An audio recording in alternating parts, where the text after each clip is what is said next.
The streets of Detroit are home to a life and death struggle. We gangsters, thugs, mobsters, don't give a f about life. I lost a leg to this, man. Detroit's gangs and the guns they wield threaten the lives of kids who spend every day growing up in fear of other kids. Okay, the young girl over here on the ground, she's been shot in her side. This is where it went in at. That's where it came out. Coming in! Police, coming in! Police! Now, an elite police unit has been tasked with turning the tide in a war that's raged for decades. Once they see this, they tend to think twice.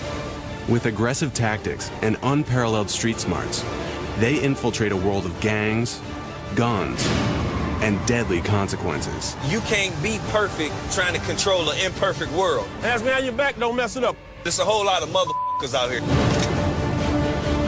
The police, that's what we think of. Don't let no guards down. We going in hot, we going in ready. Get back! Get out of the ground! Bang it, bang it. Let me see the goddamn hands! Let's get out, let's get something.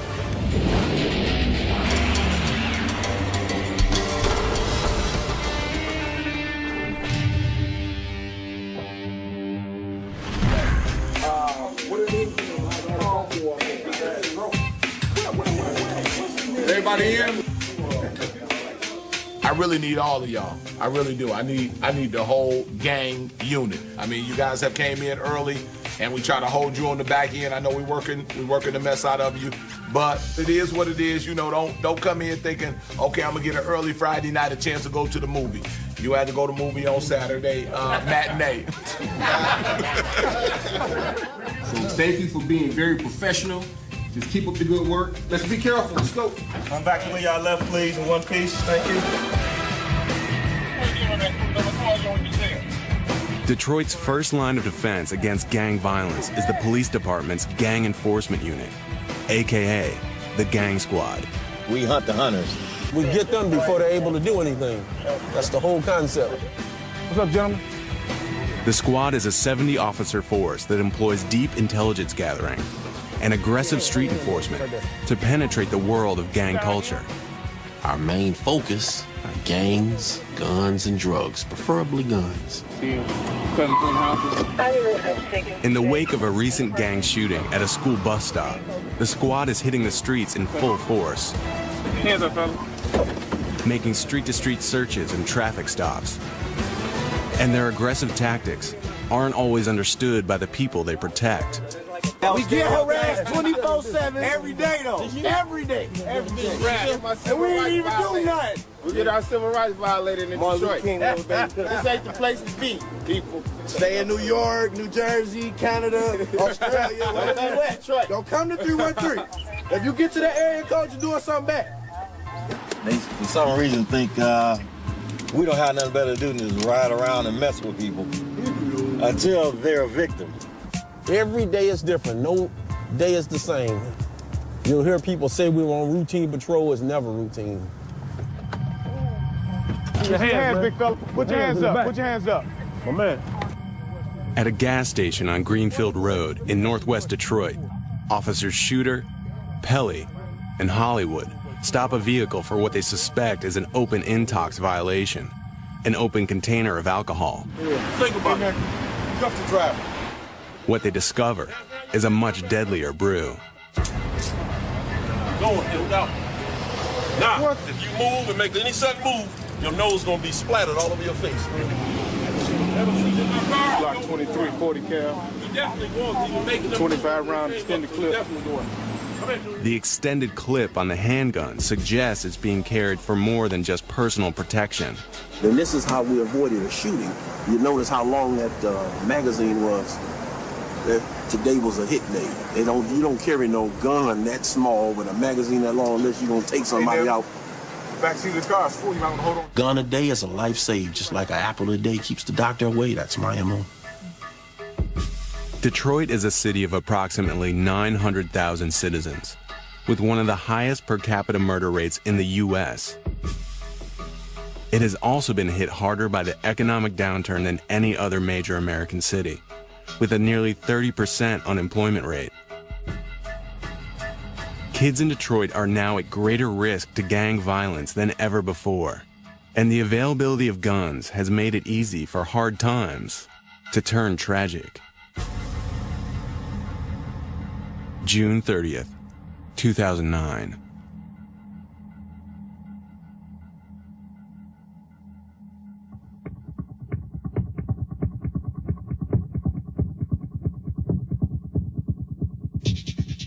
Detroit 911. Yes, I'm right here at the gas Shell on Warren and Southfield. I got a young girl over here on the ground. She's been shot in her side or her stomach or something. Okay, no, don't move, baby, don't move. I couldn't really feel the bullets go in, but it's just everything feel numb, but at the same time you can feel a lot of pain. It hurts so bad, like pain you cannot control. She got shot in her abdomen and her arm. Okay, who else was she the only person shot? No, it's a whole group of people, kids. It's a whole bunch of kids. Okay. Baby, be still, don't move. 17-year-old Tiara Dickerson was just one of 7 teenagers hit by gunfire while waiting at a bus stop after school. It was just a lot of things going through my head. Like, I was thinking, like, I don't want to die, and I hope I make it, and what's going to happen. I hope the police hurry up and come. Chaos and confusion in the middle of the afternoon. At least 7 people shot, 5 of them summer school students at the Cody 9th Grade Academy in Detroit. At one point, the pain was so bad that I felt like I did want to die. But then I thought about my mom, my family, and everybody, so I decided to, well, try to stay strong. The attack sent all 7 victims to the hospital, 2 in critical condition. And it lit off a firestorm in the local press. This is a case that ought to be symbolic to all of us because there were so many kids who were victimized at one time in broad open daylight. The ruthless nature of the shooting and the young age of its victims suggests that this was a case for the gang squad. Detroit police quickly called on Sergeant Todd Eby to work with Gang Squad on the investigation. But some of the evidence that was at the scene were ballistics, firearms evidence, like spent casings. We had a videotape, a surveillance video from the gas station. Police now actively searching for that green van, and we're told surveillance cameras on the bank and the gas station at this intersection will help with this investigation. Those tapes are being reviewed right now. In a case with very little forensic evidence to work with, the security cams caught the entire incident in startling clarity. It's about 2:15 in the afternoon. It's sunny. This is the gas station parking lot. Just north of the gas station is Cody Academy, where the kids went to school. From the left, you'll see 2 individuals run towards the bus stop armed with guns firing. We know that they're semi-automatics. We know that one's a 9mm and one's a .40 caliber.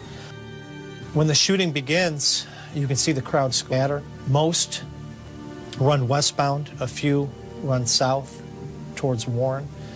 And although you can't see everybody involved, you can clearly see 2 specific people that are hit.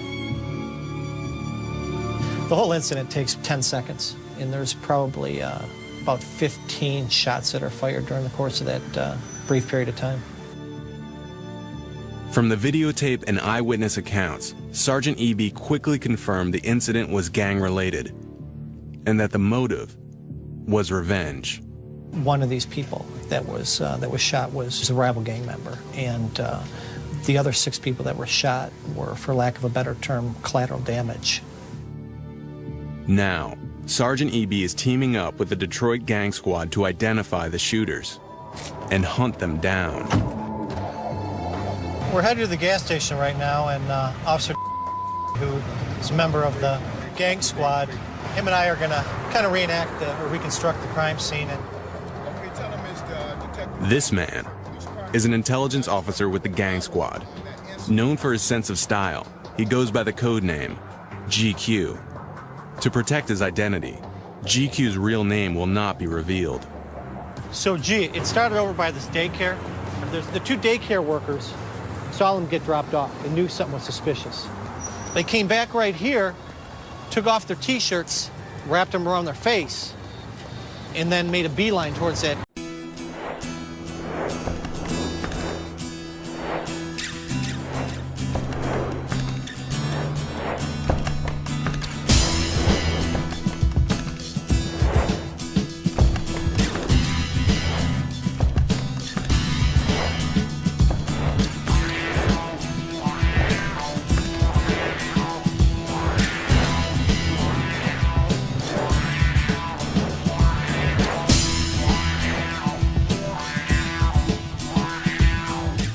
bus stop. Do you think that they were targeting just one person? We're pretty confident in saying that 6 of the people were unintended targets. The only thing they were guilty of doing that day was going to school and waiting at a bus stop. You know. What can Gang Squad do? You guys need to do what you normally do in these situations where you increase enforcement among the gang members and, you know, at some point, somebody is going to tell us who did this. I don't believe for a minute that there's all these people out here at that time of day and these gang members don't know what happened or who did it. But clearly, people know. And I think you guys do a good job of, you know, putting pressure where pressure needs to be placed. And I think that's what needs to be done here. As one of Gang Squad's intelligence men, GQ's mission is to work the streets for inside information on the bus stop shooting. That means cultivating sources and keeping his identity as a cop low-key. Sometimes even working undercover. What it is that you going out here and you mingling with the people in society every day and to gather information to curtail crime. Gathering intel from gang sources is an investigative skill few officers have. GQ's ability to get people on the street to trust him comes from a lifetime of experience. Being raised and born on the west side of the city of Detroit, I know what it feels like to not have enough food. I know what it feels like to have my lights and gas shut off. I know what it feels like to have parents who are on drugs. One thing is just your attire and then the way that you talk. And then you got to know exactly where you are. You know, you're trying to get information from the west side of Detroit. You know that the west siders, they look a certain way, they dress a certain way, because perception means a whole lot. Yeah, I've got maybe 50 or 60 sources out here, you know, so my reputation kind of speaks for itself. To GQ, sources are everything. But in neighborhoods like West Detroit, talking to the police can get you killed. GQ needs to find people vulnerable enough to spill what they know. We're going into the Southwest District and we're going to gather some gang intel. They're just guys that have been arrested in the precinct for various crimes. And based on their crimes, we're going to ask some general questions and see exactly what we can come up with. The best source of information on a Detroit gang is often a member of a rival gang. Today, GQ is talking to young men who have just been arrested and who are likely to have gang ties. How you doing, man? You all right? If GQ can get them to open up, it could lead them one step closer to the bus stop shooters. How old are you? 18. 18? They call me GQ on the street. What do they call you? I don't have it. They just call me just Have you called your mom? Okay. What are they claiming that you had? It's marijuana. How much? 4 bags. Oh, 4 bags? They brought you in here on some BS like that? Okay. That can be worked out. By appearing sympathetic, GQ uses his personality to earn trust. And trust can lead to truth. How many people are pretty much in the clique? I just hang around like 7 people, basically. Do you think that any of those guys will be willing to take a bullet for you? Big T. Big T? He in jail, no. He's locked up for what? Stealing cars. Stealing cars? Yeah. Who else? My friend Buck. Buck? Yeah. Okay. Let me take you back and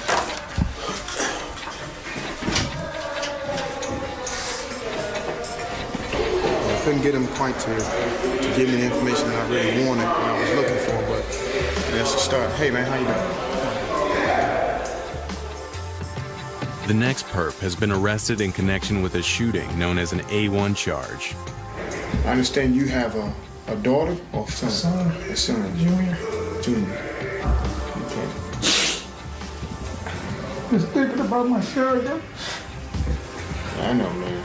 Me, like I'm saying, I ain't just saying like no gang type. We ain't on no gang type stuff. We What is it? We family. He's in here on an A1 charge, and I know he just pretty much lied through his teeth. Like I'm saying, like friends is really closer than your family to people now. Cause like I said earlier, people don't got family like that. They family deny them to the left, you know? The world crazy to me. They need a lot of work to this world. I mean, people need jobs. Everybody out here starving. Everybody out here hungry. I miss my family. I've been in here for 2 days. I miss my daughter. I just want to get out of here. You know, oftentimes they'll tell you anything. I'm supposed to be in here. I'm not that person.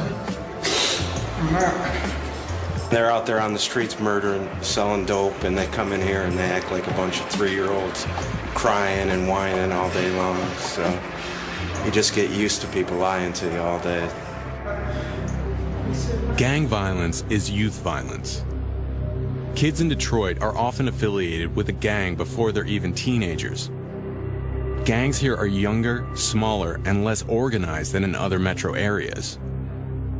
Recently appointed police chief Warren Evans is facing a criminal culture that bears little resemblance to the highly structured street gangs of the West Coast. They're almost like neighborhoods or block gangs. And so they beef with each other quite a bit. It's not as organized as LA gangs or maybe even Chicago gangs. In the late 1970s, the gangs were organized in which you had a structure of one person was in fact like the CEO. Now you don't have that. In some ways that's good, but in other ways it makes the intelligence gathering more difficult because you have so many small little groups and gangs and trying to figure out the dynamics of who's beefing with who and who the necessary players are. Compounding the challenge is a phenomenon that's taken root in urban culture, not just in Detroit, but across the U.S. It's called Stop Snitching. No one wants to ever be labeled as being a snitch, of talking to the police and giving information about individuals as it relates to committing crimes. Once that gets out, and they say, man, you've been talking to the police about what we're doing on the street, it'll be over for them. They'd rather see the person dead than in jail. The bus stop shooting took place in broad daylight, in front of multiple eyewitnesses. Now, pressure from the streets to keep quiet has made what could be quick justice an open case. Detroit's most shocking act of gang violence in recent history, a bus stop shooting that claims 7 victims, has so far surrendered no promising leads. But Gang Squad has a new addition to the intelligence team, and his code name is Sandman. Sandman is aggressive, tenacious, very smart. He's very, very valuable because of his street connections there. Sandman is from East Detroit, and the gangs he grew up around are more than just neighbors. They're family. I got a nice little number of people in my family that's in the gang. They don't bring it around me. You know, they know I don't play it. Several of Sandman's cousins belong to a gang known as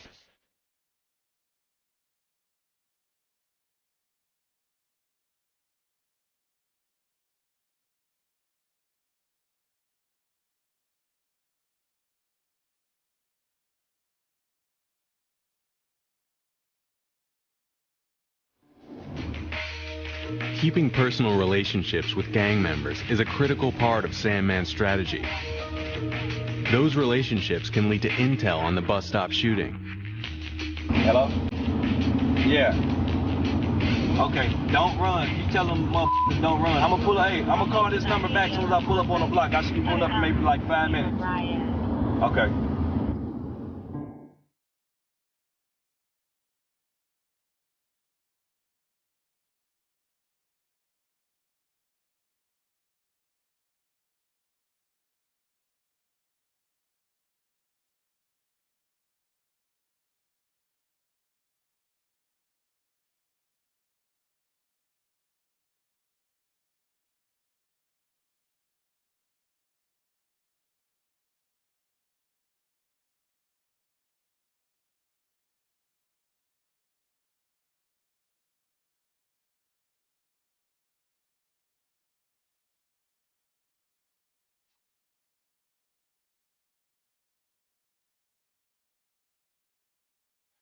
Just telling y'all about him. Telling y'all about it, man. Free hop. School life.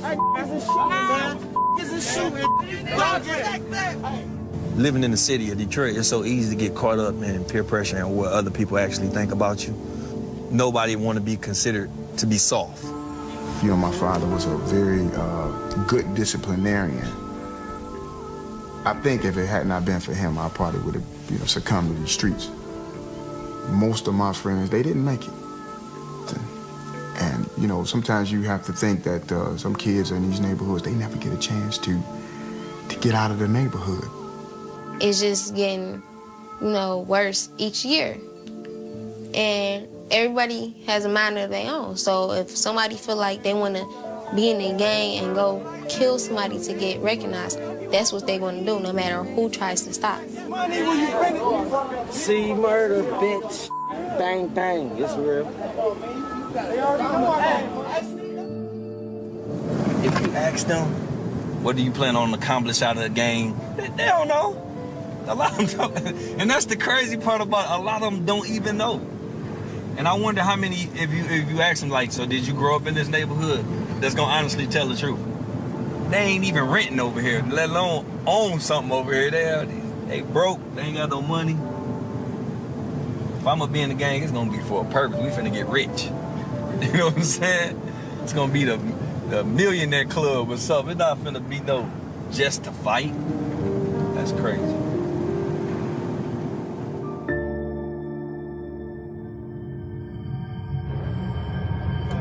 In the case of the bus stop shooting, GQ and Sandman's talents are beginning to pay dividends.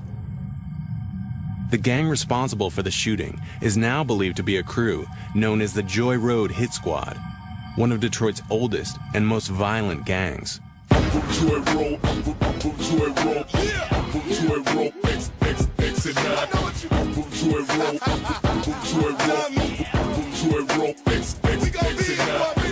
This gang is responsible for a number of different shootings, armed robberies, carjackings. Hello, how you doing? It's me again. I'm back, dog. From the backyard, still pushing that crack hard. I'm from the hood in case you didn't know it's Exeter. Where them boys made big weight. They're involved in the drug trade. So, yeah, clearly the gang is a violent group of individuals. The Hit Squad controls territory in northwest Detroit that extends from Joy Road to West Chicago Street and as far west as Southfield Freeway, where the bus stop shooting occurred. Police believe the hit was motivated by revenge against a rival gang member. What's more, eyewitnesses have identified two primary suspects. We don't have an arrest warrant for anybody, obviously, but there's certainly people that we're focusing on. And these individuals are younger, 19, 20 years old, and represent part of the Hit Squad. Their number one person of interest is Demetrius Hinton, a teen who's also wanted in connection with a more recent drug-related homicide. Hinton is still at large. Now, it's up to GQ and Sandman to locate the suspects before the trail runs cold. Yeah, at 5 o'clock. Okay.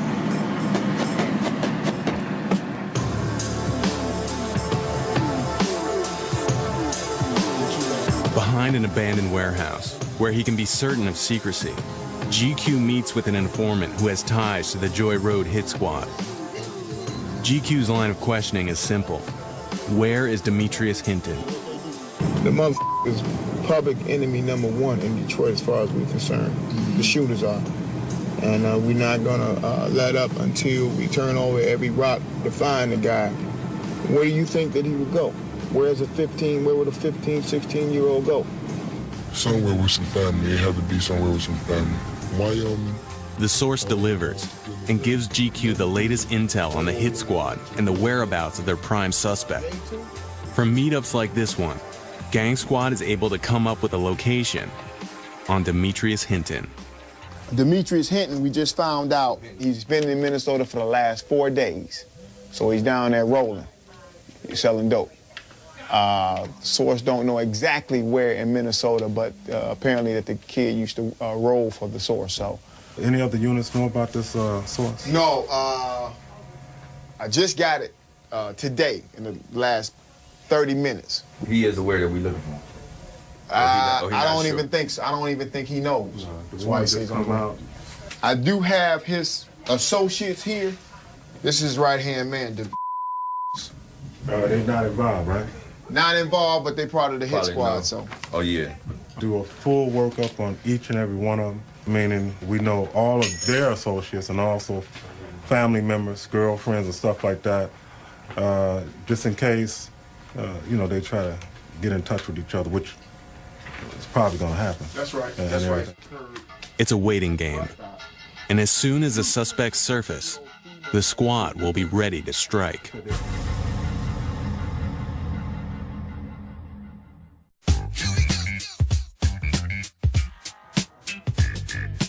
Oh, 700 hours. Before rolling out for patrol, Gang Squad street teams enjoy a time-honored tradition. Hey, those donuts good, though, I'm telling you. Don't mind if I do. Watch this.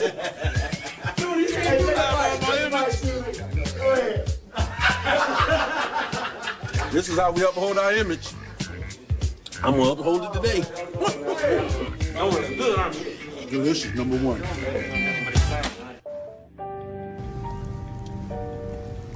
From his sources on the street, GQ has learned that the Joy Road Hit Squad, the gang believed to be responsible for the bus stop shooting, has partnered with another gang to sell narcotics. And that's not uncommon for gang members to sell controlled substances out of one house. GQ's anonymous source has also provided intel on the precise location of the dope house. I'm gonna take him to a nice little gay spot where, they gamble, sell drugs out of guns. It's a lot of gang activity, To investigate further, GQ and Sandman are teaming up for an undercover stakeout.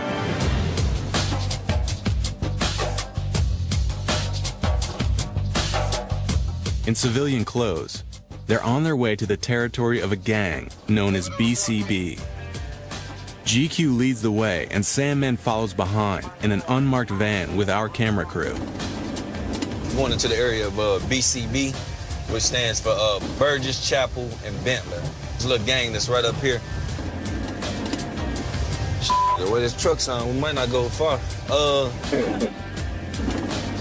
I'm a little rough and rugged around the edges. I understand that you have to have guidelines to keep certain people in order, but you can't be perfect trying to control an imperfect world, you know what I'm saying? But it's a whole lot of motherfuckers out here. That's how you get their attention.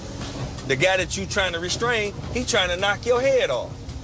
So at some point, you can no longer just keep trying to restrain him. You might have to knock his head off to restrain him.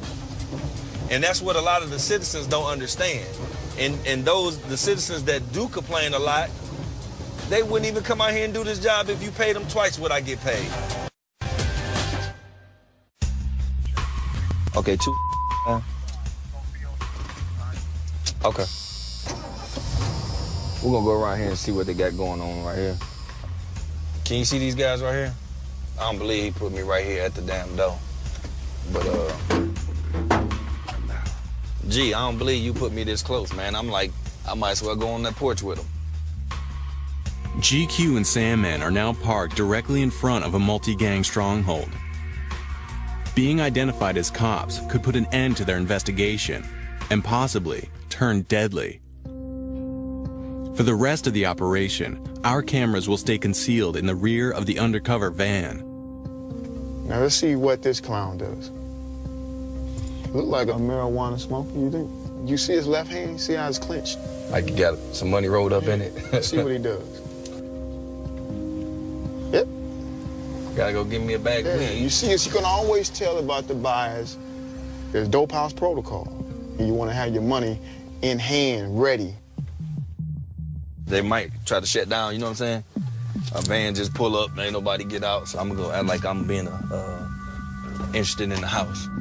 All right. To get a closer look, they'll pose as real estate agents looking at property, and no matter what happens, stay in character. How long has that house been vacant? Been all right, man? My man. Yeah, we out here trying to get our little groove on, man, and try to see if we can get these cribs like motherfucking, but They're checking out some houses right we quick. can buy them motherfuckers for about what, 12, 1,500? Oh, straight up? Yeah, that ain't a bad little motherfucker. Look like somebody been sleeping in that motherfucker though. Yeah. Who he said he knows somebody? Oh, he say, man, that ain't even worth buying. He said that motherfucker up. He said, I think he said it been vacant for a couple of months. Yeah, that's really all we really needed. He smelled like a reek with marijuana. That's really all we need to get a warrant. While casing the dope house, GQ is approached by a young man in the street, wanting to know why they're there. And it turns out to be a breakthrough connection. They were watching me, and they wanted to get a closer look to see who exactly we were. And just by chance, the guy, I recognized him being in one of the photos associated with the suspect in the bus stop shooting.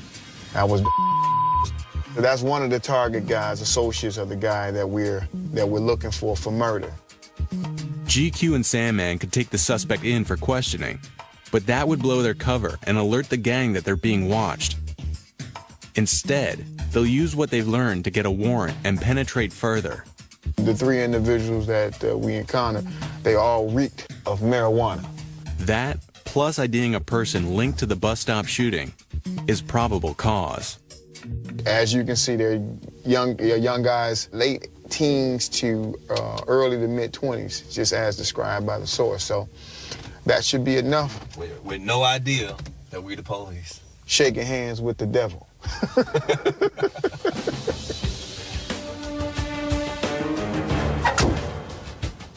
I got enough probable cause to get a warrant. We have 48 hours to execute it. Officer for Detroit Police Department Gang Squad Unit, I have a probable cause search warrant. I don't like to wait to execute a search warrant. So many things can happen within a 48-hour time frame. The probability of the drugs not being there, that's likely. So once I get the information, I really want to run with it.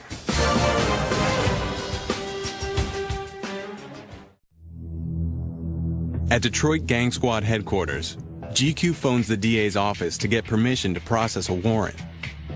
After getting the all clear, he types up a summary of his probable cause and takes the paperwork directly to a magistrate for signing. Hey, how you doing, Steve? Morning. Hey, listen, we got a source that has some real good information about a certain address. We did some surveillance yesterday, met the target seller.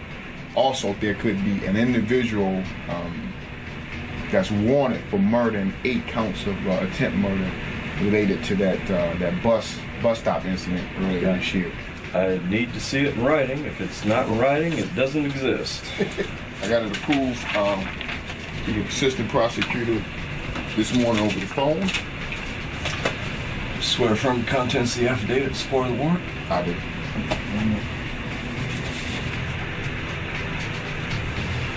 All right. You guys be safe. We appreciate you. Take care, Jay.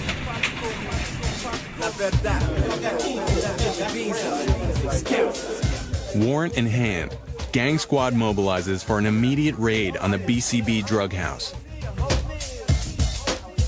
Ain't a boy out here that can test my game. How would I look letting another man affect my lane? They need to move quickly in order to capitalize on the intel gathered by GQ and Sandman. And they're up against an unknown number of armed gang members. Raid time. Showdown. We need a K9 unit, don't we? At some point. What you think? Them puppies don't find nothing. Come on, man. This is our shotgun man, Bam. How you doing? He sent them all to the back, sent them to me, I shake them down and send them behind me. Suppress anything that comes my way. Once they see this, they tend to think twice. And this here is our raid commander, the sergeant, code name Sir. Remember we used to say we wouldn't do this again? You can believe that? Every time, they bring us back in. Briefing, come on in. I got a lot of scriptures for you.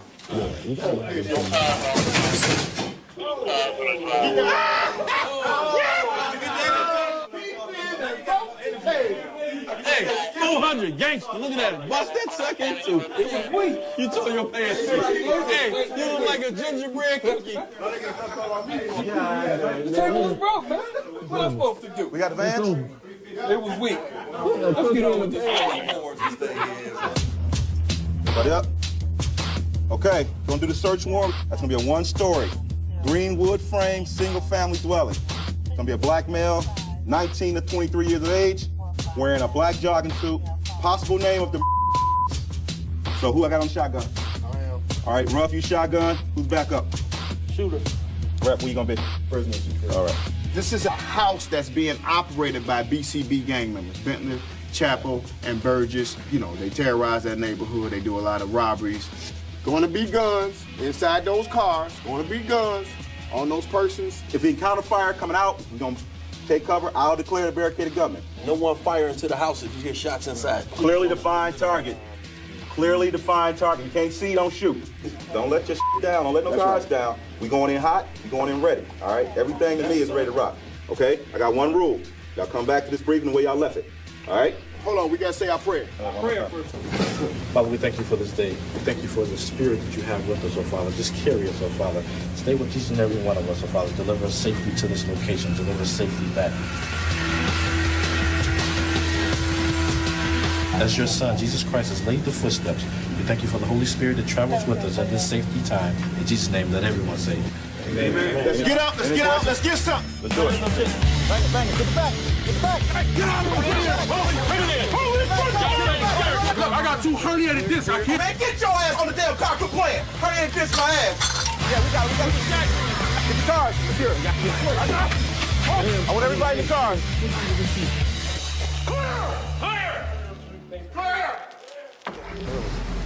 The squad takes the house with military precision and cuffs everyone found on or near the property.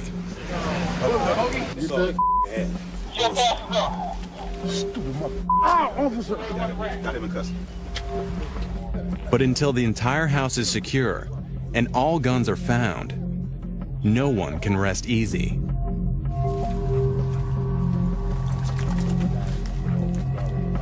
There's multiple people inside that house. We found marijuana. It was constituted felony possession with intent to deliver. We found a parole violator, as well as confiscated a few $1,000s. More important than a drug bust, Gang Squad may have apprehended a familiar face. This man matches the mugshot of Demetrius Hinton, the primary person of interest in the bus stop shooting case. What up, Edge?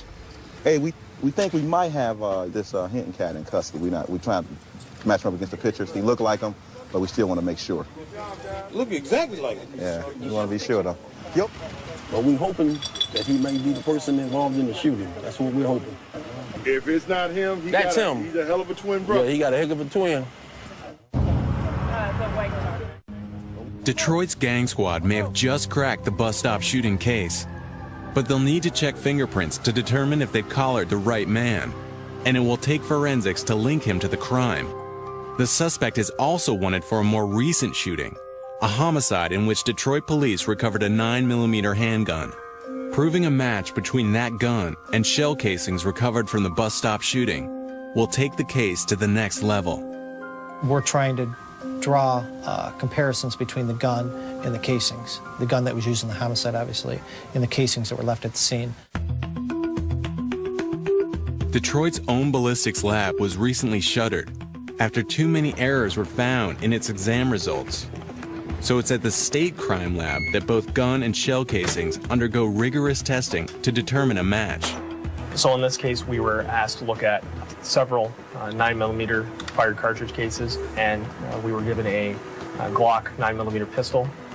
In this case, we would take test shots from the pistol and make our comparisons to the evidence found at the scene. First, the Glock 9mm is fired into a sealed, water-filled test tank. It's a neutral environment that ensures any markings on the bullets or shell casings are from the gun itself.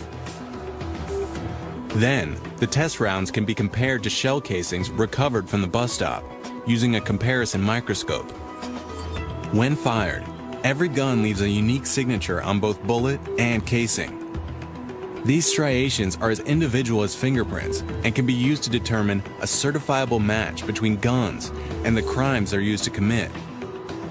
If the shells found at the bus stop match the gun used in Demetrius Hinton's other alleged homicide, it's strong evidence linking Hinton to the bus stop shooting. But lab results can take days to process, and Gang Squad will have to wait for the outcome to know if they've got the right man. And they aren't the only ones hoping for justice. You just got home from school, ugly? Yeah. What y'all do at school today? I did some math and science.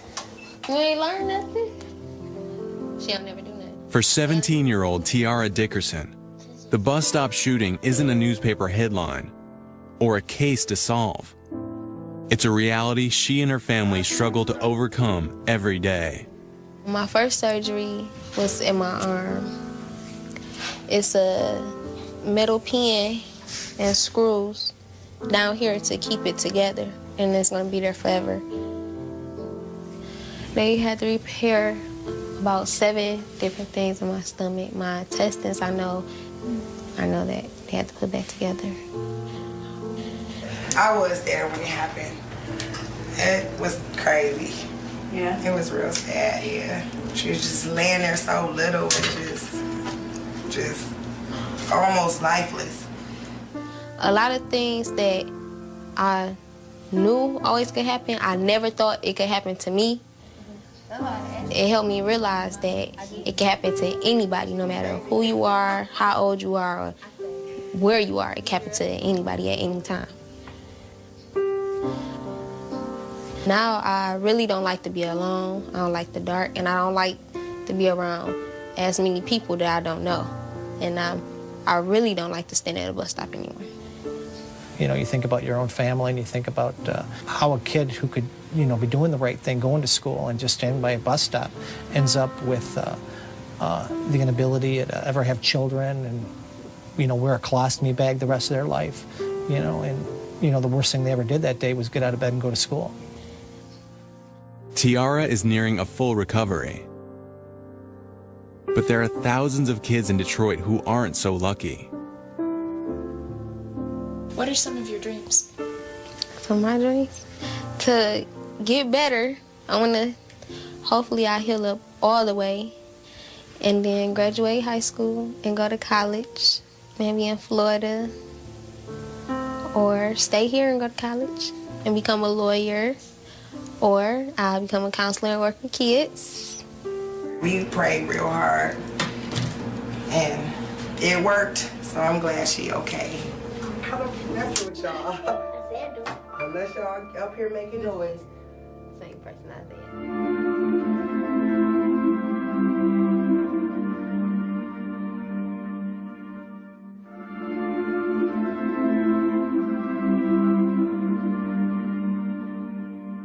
There are over 1,000 shootings in Detroit every year. But the sheer volume of police work doesn't prevent Gang Squad from taking their work personally, or mask the disappointment that can come with bad news. Lab results are in, and the Glock 9mm does not match the shell casings found at the bus stop. And that's not all. The fingerprints of the man in custody don't match those of Demetrius Hinton, the prime suspect. Fingerprints never lie. But hey, you know, we have to dust ourselves off and get right back out, right back on it. And we're doing it very tenaciously, aggressively, trying to find it. And we will find it. It does make it more difficult. It gives you more motivation. You know, sometimes, you know, when the caseload gets so extreme, this gives you that extra push, that extra hour. When you were going to go home at, you know, 7 o'clock, you decided to go home at 8 o'clock. You know, it gives you more fuel to get these people off the street and to hold them accountable for what they did. We're definitely working on this night and day. My phone never stops ringing.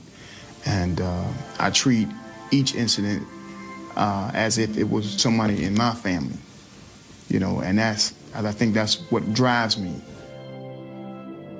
And for Detroit, a city that struggles to emerge from years of slow economic collapse, and whose young men increasingly look to violence for validation. The future remains a battleground. I can't even say I made a dent. You can't control guns. You can't control what comes into the city, how people get weapons. You can only control a little bit at a time, what you can do at the time you're out there. I think my future is very, very promising, though. As long as the God keeps me healthy. This is a job that I think I've been destined to do. 23 years on the department, and I'm still not burned out. I'm just beginning. Loving every second of the day. Making that difference with this, not these. Gang squad for life. Yeah, I like that.